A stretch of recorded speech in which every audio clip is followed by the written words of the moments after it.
गया है वो तो बहुत अच्छा है।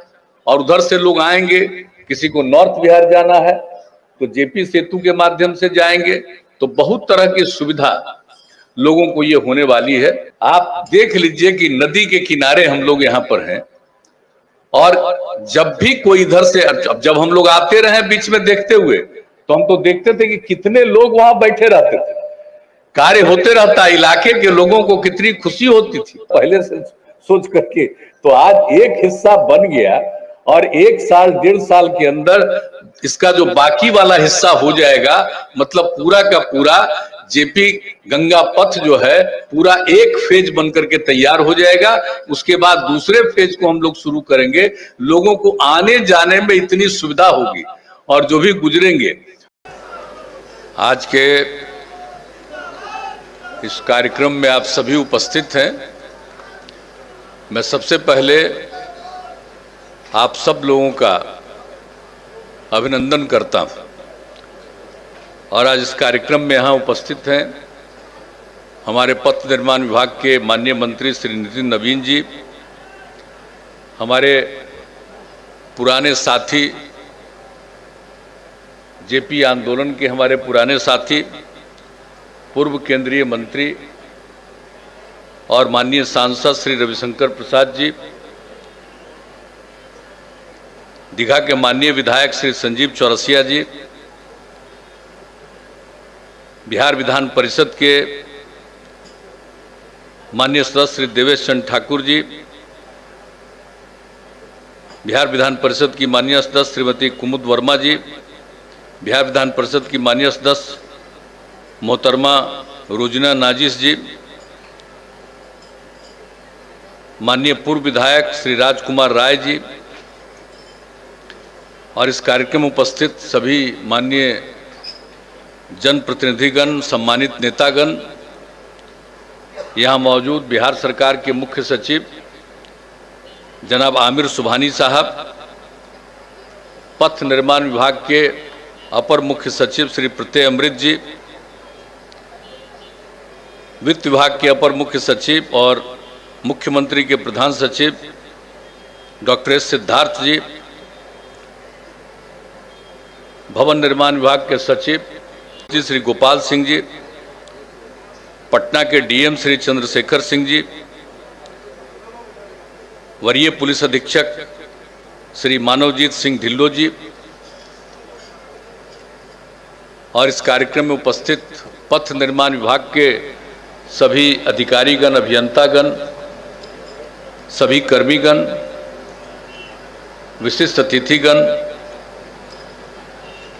प्रिंट एवं इलेक्ट्रॉनिक मीडिया के पत्रकार मित्रों, छायाकार बंधुओं, बहनों एवं भाइयों, आज बहुत खुशी की बात है, और इसके बारे में जो आज जेपी गंगा पथ के एक हिस्से का आज उद्घाटन हो रहा है। अब इसके लिए बहुत सारी जानकारी दी जा चुकी है। जेपी के जन्म दिवस के अवसर पर 11 अक्टूबर को ही 2013 में हम लोगों ने इस काम की शुरुआत कराई थी, और जो आज प्रत्यय अमृत जी को फिर जिम्मेवारी मिली है पथ निर्माण विभाग की, उस समय पथ निर्माण विभाग का काम देख रहे थे, और इसको आगे बढ़ाने के लिए अनेकों बार बहुत तरह से प्रयास किया गया, और इसकी दूरी बता दिया इन्होंने, लगभग 20 किलोमीटर का है, और अभी उसका एक हिस्सा बनकर के आज तैयार हुआ है। लेकिन इसके लिए हम लोगों की बराबर बातचीत होती रहती है, और ये इन्होंने कहा है कि अगले साल के अंत तक तैयार करेंगे, यानी हर हालत में 24 की शुरुआत में इसका पूरे तौर पर जो पहला हिस्सा है पूरे तौर पर ये तैयार हो जाएगा, और इससे लोगों को इतनी सहूलियत होगी। जेपी के जन्म दिवस के अवसर पर हम लोगों ने शुरुआत किया था, और उसी समय हमने कहा था जो गंगा पथ है वो जेपी का नामकरण हो। तब बीच में ये लोग सब भूल गए थे, तो अभी हमने हाल में याद कराया कि भाई भूल कैसे गए। आज मेरा भाषण सुनवा रहे थे तो उस समय कैसे भूल गए जब जेपी के जन्म दिवस के अवसर पर ही हम लोगों ने कहा था और इसका नामकरण जेपी पर ही होना है। तो खैर इसके बाद फिर सब लोगों को एहसास हो गया, पुरानी चीज को भूल गए थे, तो फिर जेपी गंगा पथ ये इसका नामकरण लोगों ने कर दिया। और अब तो बहुत अच्छे ढंग से काम हो रहा है। आ करके बीच बीच में अनेकों बार हम लोग देखते रहते हैं और ये सब चीज जो आज कर दिया गया आप जानते हैं। और अटल पथ का निर्माण हुआ, उसका नामकरण हमने श्रद्धेय अटल बिहारी वाजपेयी जी के नामकरण पर अटल पथ किया। अब वो कितना दिन से ये ऐसे ही ऐसा रेल लाइन चल रहा था, उसमें कोई ट्रेवल करते थे, कुछ नहीं था। हमारा बहुत शुरू से इच्छा थी हमारी, और बाद में हम लोग लगे रहे और अंत में जो केंद्र सरकार के मंत्री है वो तैयार हुए और उसके बाद हम लोगों ने इसको जो शुरुआत कराया, आप जरा सा देख लीजिए। नामकरण तो हम लोगों ने उसका अटल पथ किया। अब वो आप देख लीजिए कि कितना सुंदर लगता है और किस तरह से लोगों को फायदा है। अब अटल पथ को भी इससे जोड़ दिया गया ताकि बहुत सुविधा होगी। और आप सबको मालूम ही है कि हम लोगों ने हर तरह से इसका और ज्यादा विकास करने के लिए, और उसके बारे में आप लोगों को बता दिया कि सब तरह से तो ये तो करेंगे ही, लेकिन जितना दूर तक आज बन गया है अब आप समझ लीजिए कि किस तरह से पटना मेडिकल कॉलेज हॉस्पिटल तक जाने में लोगों को सुविधा हो जाएगी और किस तरह से जो गांधी मैदान है वहां तक जाने में लोगों को सुविधा होगी। अभी तो आज जितना काम हो गया है वो तो बहुत अच्छा है। और उधर से लोग आएंगे, किसी को नॉर्थ बिहार जाना है तो जेपी सेतु के माध्यम से जाएंगे, तो बहुत तरह की सुविधा लोगों को ये होने वाली है। और मेरी तो बस एक ही ख्वाहिश है कि जितना तेजी से ये बनेगा, अब आप सोच लीजिए कि कितना बढ़िया लगता है। आप देख लीजिए कि नदी के किनारे हम लोग यहाँ पर हैं और जब भी कोई इधर से, जब हम लोग आते रहे बीच में देखते हुए, तो हम तो देखते थे कि कितने लोग वहां बैठे रहते थे, कार्य होते रहता, इलाके के लोगों को कितनी खुशी होती थी कि किस तरह से लोगों को सुविधा होती है और कितना सुंदर लगता है यहाँ पर ये दृश्य देख करके। तो अब तो ये सब काम हो रहा है और बहुत तेजी से ये हमको पूरा भरोसा है कि सब चीज का हो जाएगा। और इसके अलावे भी जो भी इन लोगों ने मीठापुर वाला भी काम हम लोग कितने दिनों से लगे हुए थे, बीच बीच में रुका हुआ था, वो भी हो गया। अब कितनी सुविधा हो गई है, तो सब जगह से। और अटल पथ का जो फेज 2 कह रहे हैं, इसका भी उसका आगे विस्तार करने का हो गया। अब कितना ज्यादा लोग जुड़ गए और क्या बढ़िया ढंग से हो गया। और अभी तो मान लीजिए कि हम लोग जितना दूर तक, मतलब PMCH तक किसी को अगर जाना है, वहां से यहाँ आना है, तो ये सब तो करेंगे। और जो कुछ भी है तो ये सब काम हम लोग करते रहेंगे। पूरे तौर पर जो बचा हुआ हिस्सा है उसके बारे में जो बात कही गई है वो करना है, और उसका दोनों साइड में हम लोग एक्सपेंशन करेंगे। आज आपको बता दिया गया, तो दोनों साइड में और हम लोग करेंगे, लेकिन एक फेज कम से कम तो पूरा हो जाए। और ये जब पूरा हो जाएगा तो कितनी सहूलियत होगी। किस तरह से आप देख रहे हैं कि लोगों को एक ही रास्ता होने से कितनी तरह की दिक्कतें होती है। अब ये बन जाएगा तो लोगों को आने जाने में कितनी सहूलियत होगी। तो इसी को देख करके हम लोगों ने शुरू से कहा कि साहब यहाँ पर जो भी पथ है, अब जितने लोगों की, और देख ही रहे कितने लोग हैं, और पहले तो उतनी लोगों को आने जाने की सुविधा नहीं थी। अब धीरे धीरे जो इतनी सुविधाओं को के लिए हम लोग जो काम कर रहे हैं, तो लोगों को इन सब बातों को लेकर के बहुत प्रसन्नता होती है। तो आज तो मुझे देखिए बहुत ज़्यादा खुशी है। कम से कम आज हो गया ना भाई, हम लोग तो 8-9 साल पहले से सोच करके, तो आज एक हिस्सा बन गया और 1 साल 1.5 साल के अंदर इसका जो बाकी वाला हिस्सा हो जाएगा, मतलब पूरा का पूरा जेपी गंगा पथ जो है पूरा एक फेज बनकर के तैयार हो जाएगा। उसके बाद दूसरे फेज को हम लोग शुरू करेंगे। लोगों को आने जाने में इतनी सुविधा होगी और जो भी गुजरेंगे। और दूसरी बात है कि जो गंगा नदी है, किसी तरह की कोई दिक्कत नहीं, एक एक बात का ख्याल रखा गया।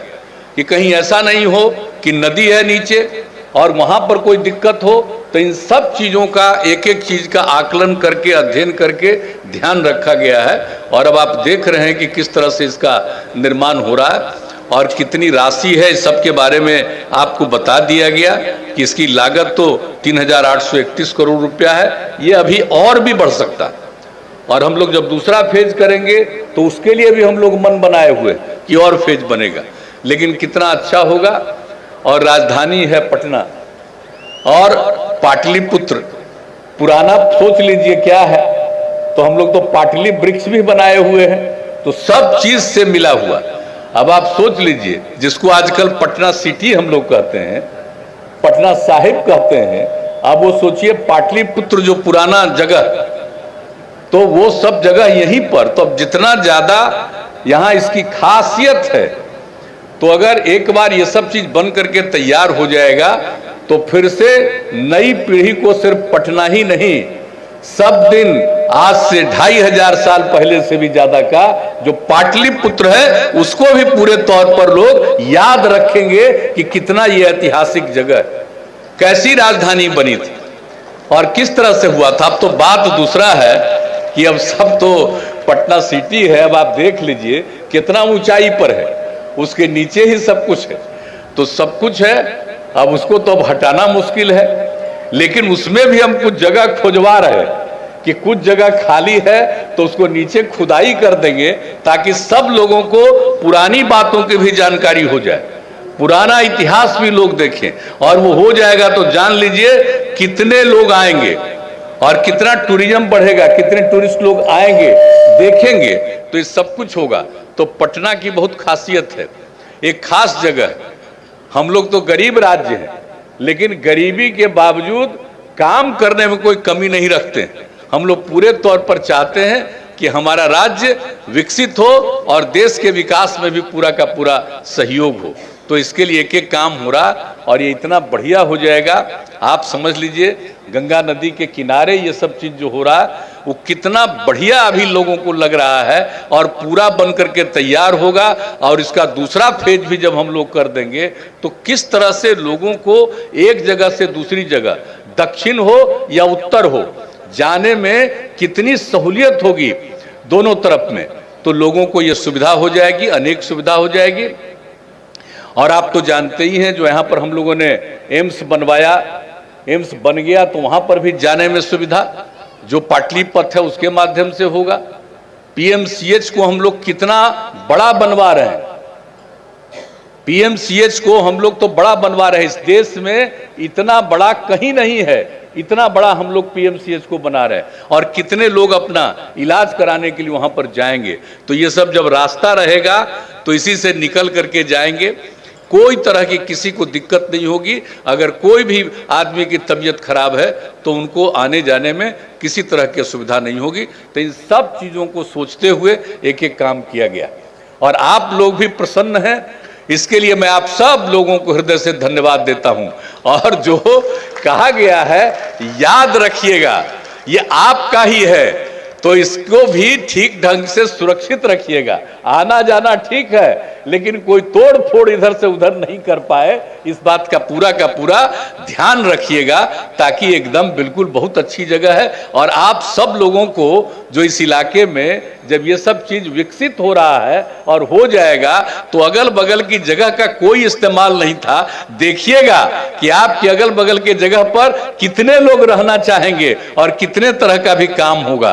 तो ये सब चीज हो जाएगा तो बहुत अच्छा है, लेकिन सब लोग ध्यान रखिएगा, इस सब की सुरक्षा करिएगा। और एक एक चीज का हम सब लोग विकास करने के लिए बिल्कुल इसमें प्रयत्नशील हैं, करते रहेंगे। और आज के अवसर पर यहाँ आने का मौका मिला है, जिसकी बात हमने कह दी, बहुत खुशी है, आप लोगों को भी खुशी है।